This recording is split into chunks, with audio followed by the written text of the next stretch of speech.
This should not have worked. These colonies were not one culture. They were rival worlds. Different religions, different classes, different regional instincts, different definitions of liberty. And yet, out of those divisions, something larger began to form. Not a tribe, not a dynasty, not a throne. A political experiment, a new way of organizing power, a new way of organizing freedom. To understand why that experiment became possible, we have to step back, far back. For most of human history, political order rested on blood, conquest, tribe, throne, and inherited rank. Power belonged to dynasties or emperors or kings or warlords. People lived under rulers they did not choose, inside systems they did not design, by laws they did not help shape. That did not mean history stood still. Humanity learned, argued, built, failed, remembered.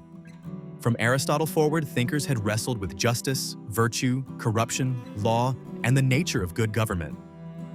Christian moral thought added dignity, conscience, moral obligation, and judgment over rulers as well as subjects. English constitutional struggles added another inheritance: rights, limits on power, law above rulers. Then came the printing press. Ideas no longer had to move only at the speed of memory. Pamphlets could travel, arguments could spread, critique could survive. Sea travel shrank distances, empires stretched farther, ports became classrooms, the world became smaller and more comparable. So by the 18th century, humanity had reached an inflection point. Long human learning was no longer buried in books alone. It was becoming politically actionable. But America did not receive those ideas on blank ground either. The colonies had already been running experiments of their own. The Puritans had tested moral seriousness, covenant, literacy, institutional discipline, self-government inside a shared moral order. They revealed real strengths and real limits, moral ambition, and moral overreach. The Cavaliers had tested hierarchy, honor, landed independence, regional authority, liberty secured by rank and property. They revealed strengths too: stability, local rule, pride and independence, and the limits of liberty for the few. The Quakers had tested conscience, restraint, pluralism, negotiated coexistence, peaceable civic life. They showed that deep difference could sometimes be lived with, and they showed how fragile that achievement could be. The Dutch merchants had tested commerce, urban cooperation, practical tolerance, civic pragmatism, difference made livable through exchange. They proved that trade could build real order, and they revealed the limits of prosperity without deeper cohesion.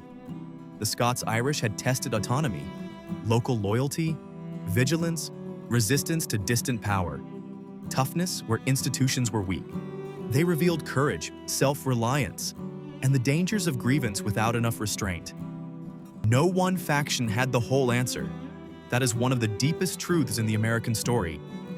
What made the breakthrough possible was not that one faction finally defeated the others. It was that each had already learned something real, and each had already revealed something dangerous. The experiment grew out of lived experience, not abstract theory alone. Each carried truths, each carried failures, each carried inheritances that still live in America now. And that is why the breakthrough became possible. They were not starting from zero, they were starting from experience. They had seen what moral order could do, what hierarchy could do, what conscience could do, what trade could do, and what autonomy could do. And they had seen what each one could not do by itself. That matters because synthesis rarely begins in innocence. It begins when people learn that their own tribe is not enough. The breakthrough was not that difference disappeared. The breakthrough was that something higher began to discipline it. Rights, consent, legitimacy, representation, law above rulers. Natural rights mattered because they located justice beyond tribe, beyond dynasty, beyond bloodline, beyond inherited rank, above local tribe.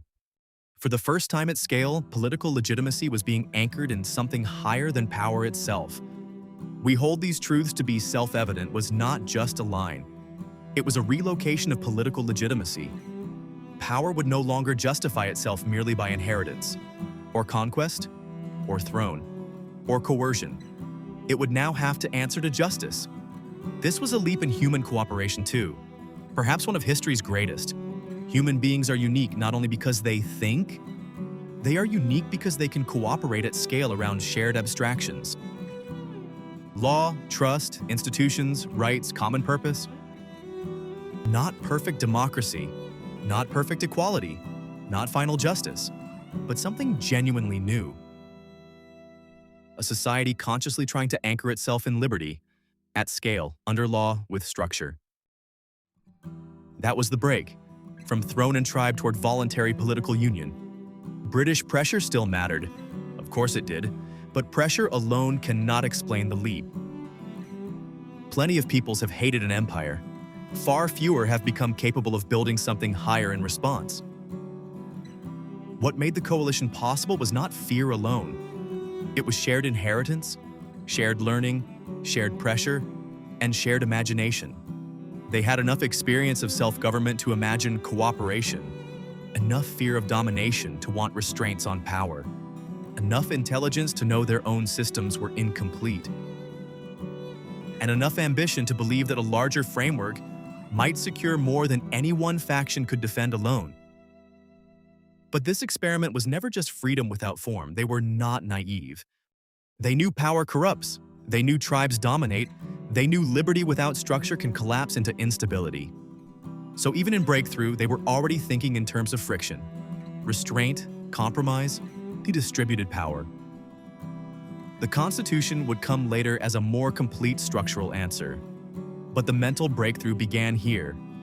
So what was the great American experiment? It was not one tribe winning. It was not one culture becoming destiny. It was not one faction proving itself right. It was rival colonial worlds choosing to bind themselves to a common political future without first becoming one people. That was the leap. That was the inflection point.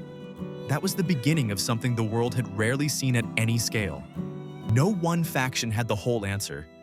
Together, they built something larger than any one of them could secure alone. The inheritance was imperfect. The work was unfinished. The fears were real. The compromises were costly. But the breakthrough was still real. The great American experiment began when rival peoples discovered that they could build one future together without first becoming one people. That is why this still matters. America is not held together by blood, or tribe, or one inherited culture. It is held together by a common political faith, a belief that freedom must be protected by law, that power must answer to justice, and that very different people can still bind themselves to one shared future. For the fight for liberty never ends. It only changes hands.